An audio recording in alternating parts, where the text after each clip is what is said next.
কেমন লাগছে? তুমি তো এমনিতেই অনেক সুন্দর, আবার পার্লার থেকে সেজে আসছো, মাশাআল্লাহ অনেক সুন্দর লাগতেছে। আজকে আমার এনগেজমেন্ট, তো পার্লার সাজবো না? আচ্ছা চলো, বাবা মা আমাদের জন্য অপেক্ষা করতেছে। হ্যাঁ চলো। ও দাঁড়াও, সোহেল ভাই একটা ফোন দিই। উনি বলেছিল পার্লার হয়ে আমাকে নিয়ে বাসায় যাবে, কিন্তু এখনো তো আসলো না। হ্যাঁ হ্যাঁ, কল দাও।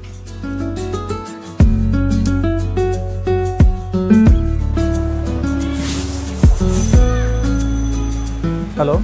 হ্যালো ভাইয়া, কোথায় আপনি? আমি তো নিকুঞ্জ দাঁড়িয়ে আছি। আপনি এখনো নিকুঞ্জতে কি করেন? আজকে যে আমার এনগেজমেন্ট, আপনি কি ভুলে গেছেন? আপনি না বলেছেন পার্লার হয়ে আমাকে নিয়ে বাসায় যাবেন? আরে না না, ভুলবো কেন, আমি জানি তো। আজকে এমন গুরুত্বপূর্ণ একটা দিনে আপনারা কেউ কাছে নেই, ওদিকে আমার আপন ভাইটাও ফ্রান্সে বসে আছে। কেমনটা লাগে বলেন তো? আচ্ছা শোন না, রাগ করিস না, রিপন তো চলে গেছে। আমি অনেকক্ষণ যাবত রাস্তার এখানে দাঁড়িয়ে আছি, এখনো পর্যন্ত গাড়ি পাইনি। গাড়ি পেলে আমি চলে আসছি। হ্যাঁ, এখন তো বলবেন গাড়ি পাচ্ছি না, রাস্তায় জ্যাম, আরো কত কি। বুঝি, আসলে আপনারা আমাকে বোনই ভাবেন না। নাবিলা, উনি যেহেতু গাড়ি পাচ্ছে না, আমি তোমাকে নামিয়ে দিই, ওনাকে নিয়ে আসি, ওনাকে তুমি অপেক্ষা করতে বলো। তুমি যাবা, দেরি হয়ে যাবে না? না না, দেরি হবে কেন, আমি যাবো আর আসবো। আচ্ছা দাঁড়াও। হ্যাঁ ভাইয়া শোনেন, ও যে রাতুল যাচ্ছে আপনাকে নিতে, আপনি তাহলে ওখানে থাকেন। আরে না না, ওর আবার কষ্ট করে আসার দরকার কি ছিল? না না, সমস্যা নেই, ও আপনাকে গিয়ে নিয়ে আসুক, পরে আপনি বাহানা দিয়ে আর আসবেনই না। আচ্ছা ঠিক আছে, তাহলে পাঠিয়ে দে। ঠিক আছে, তাহলে আপনি থাকেন।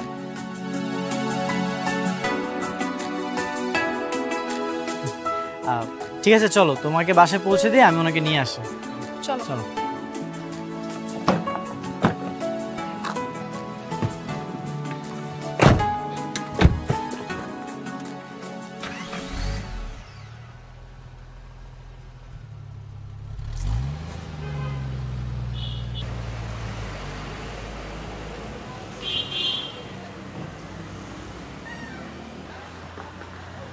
আসসালামু আলাইকুম ভাইয়া।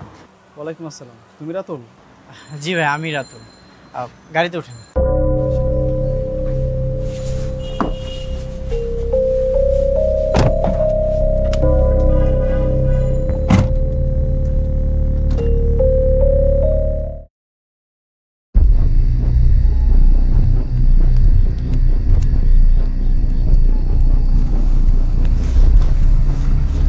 আচ্ছা তুমি আমাকে চিনলে কি করে? তোমার সাথে কি রেখে আমার দেখা হয়েছিল? না ভাইয়া। তাহলে? না মানে ভাইয়া, ওখানে তো আপনি একাই অপেক্ষা করতেছিলেন, তাই ভাবলাম যে আপনিই সোহেল ভাই। ও আচ্ছা আচ্ছা, চলো।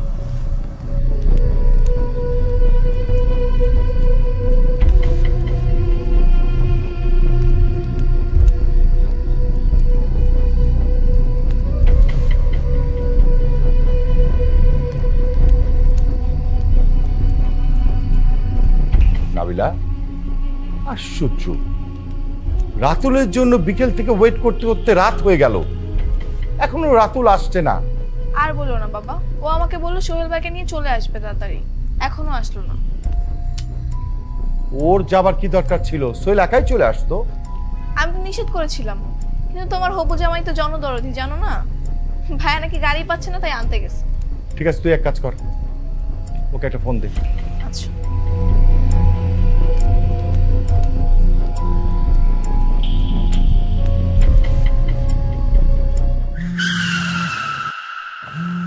কি ব্যাপার, কোনো সমস্যা? কি জানি হয়েছে, আমি একটু দেখতেছি। আচ্ছা ঠিক আছে, দেখো।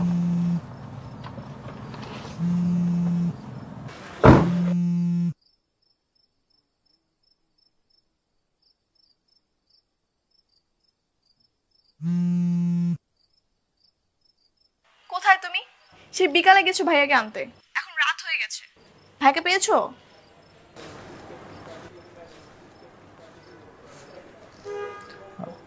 না, এখনো তো খুঁজে পাইনি, আর খুঁজতে খুঁজতেই তো লেট হয়ে গেল। কি, এখনো পাও নাই? আচ্ছা ফোন নাম্বার আছে না, ফোন দাও। আরে আমি তো নাম্বার সে বিকাল থেকে কল করতেছি, কিন্তু কল তো রিসিভই করতেছে না। কি আশ্চর্য, কোথায় যাবে? খুঁজে দেখো, আশেপাশে হয়তো আছে। ঠিক আছে, আমি খুঁজে দেখতেছি, তুমি একদমই টেনশন করো। ঠিক আছে, তাড়াতাড়ি আসো, সবাই ওয়েট করতেছে।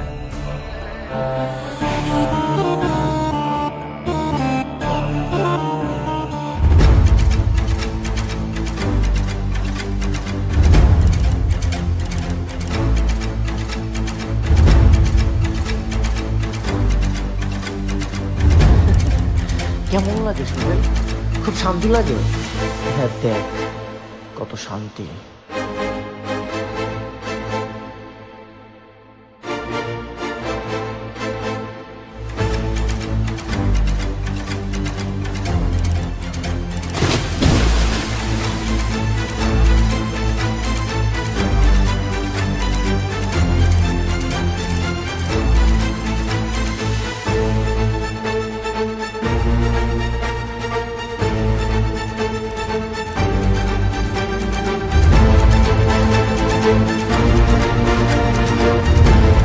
এই যে রাতুল চলে এসেছে। বসো বাবা। বসো। তুমি একা কেন? ভাইয়া কোথায়? ভাইয়াকে তো পাইনি, এতবার কল করলাম, একটা কলও রিসিভ করে। অনেকক্ষণ অপেক্ষা করে তারপর চলে এসেছি। দেখছো বাবা, আমি জানতাম উনি এরকম একটা কাজ করবে, শুধু শুধু আমাদের টাইমগুলো ওয়েস্ট করলো। আচ্ছা মা বাদ দে না, ও আসলে কি আর না আসলে কি, আমাদের এঙ্গেজমেন্ট তো আর বসে থাকবে না। তারপর বাবা, এরকম গুরুত্বপূর্ণ একটা দিন আমার কাজিনরা কেউ থাকবে না? ঠিক আছে যাও, আজকে বাদ দিলাম, কিন্তু বিয়ের দিন সবাইকে থাকতে হবে, তুমি সবাইকে বলে দিবা। ওই বিয়ের দিন আসার আগেই তোমার বাড়ির প্রত্যেকটা মানুষকে আমি একে একে করে মেরে ফেলবো। তুমি আমাদের সেদিন আর কেউ বেঁচে থাকবে না। সবাই থাকবে মা, অনেক ধুমধাম করে তোর বিয়ে দিব। তাহলে তো আমরা এনগেজমেন্টের কাছে সেরেই ফেলতে পারি। জি, শুভ কাজে দেরি করতে নেই আপা। যান।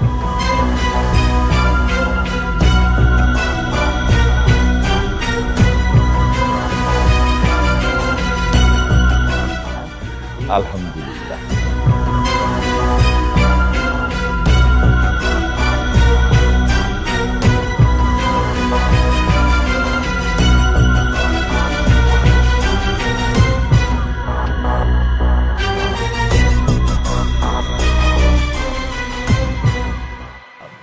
সরি, একটু লেট হয়ে গেছে। এখন লেট করছো ঠিক আছে, কিন্তু বিয়ের পর কিন্তু আর লেট করা যাবে না। তো বলো কোথায় যাবে? এই তুমি শপিং করেছো বিয়ের? না, এখনো করা হয়নি, করব। বিয়ের আর মাত্র কয়েকটা দিন বাকি, তুমি এখনো শপিং না করে কার জন্য বসে আছো? চলো আজকে আমরা শপিং এ যাবো। আরে করব তো বললাম, তার আগে বলো তোমার ভাইয়া কবে আসবে? কোন ভাইয়া? আরে তোমার আপন ভাইয়া। ও জিকো ভাইয়া, তার কথা আর বইলো না, সে যে ফ্রান্সে কি করে আল্লাহই জানে, আমাদের বিয়েতেও নাকি আসতে পারবে না। কি বলতেছো? একটা মাত্র বোনের বিয়ে আর তোমার ভাইয়া আসবে না? সেটাই তো বললো, আসবে না। আচ্ছা তুমি বায়না করো, তাকে আসতে বলো। সে না আসলে তুমি বিয়ে করবে না সেটা বলো। তুমি এত উতলা হচ্ছ কেন? সে না আসলে কি আমাদের বিয়ে আটকে থাকবে? আমরা আমাদের মতো বিয়ে করে নিব। না মানে আমার 10টা না 5টা না, একটা মাত্র সুমন্দি, আর সে যদি না আসে তাহলে বিয়েতে তো মজাই হবে না। তাকে তুমি আসতে বলো। বাবা, সমুদ্রের জন্য দেখি খুব দরদ উতলে উঠছে। ঠিক আছে, আজকে বাবাকে গিয়ে বলে দিব। এখন চলো না শপিং এ যাই। আমরা দুইজনই যাব? হ্যাঁ, তো আর কাকে লাগবে? তোমার বাবা মাকে ডাকো। না না, তাদের কেন রাখতে হবে? তারা আসলে উল্টো বোরিং হয়ে যাবে। তাদের ইচ্ছে মতো সবকিছু কেনাবে, আমাদের ইচ্ছে কোনো দাম দিবে না। তার চেয়ে চলো আমরা যাই। ঠিক আছে, তাহলে তোমার ওই কাজিন রিপন ভাইকে আসতে বলো। আচ্ছা আমি না বুঝলাম না, আমরা কি গরুর হাটে গরু কিনতে যাচ্ছি যে দলে দলে সবাইকে নিয়ে যেতে হবে? বিয়ে শপিং করতে যাব তুমি আমি, সেখানে সবাইকে রাখার কি আছে? চলো তুমি আর আমি যাব। ঠিক আছে চলো।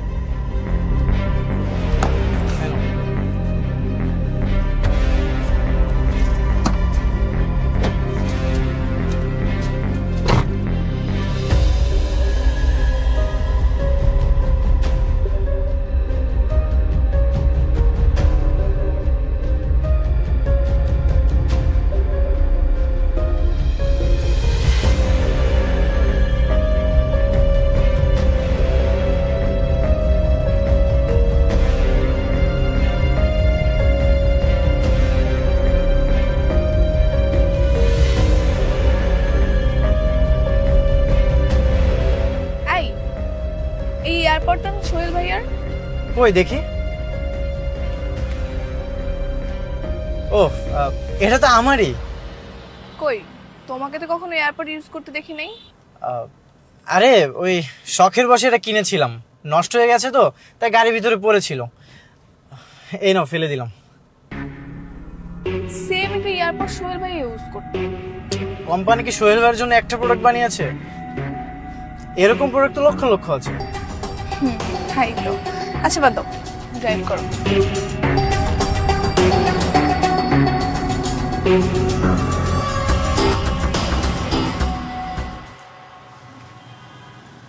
এই তোমার চা।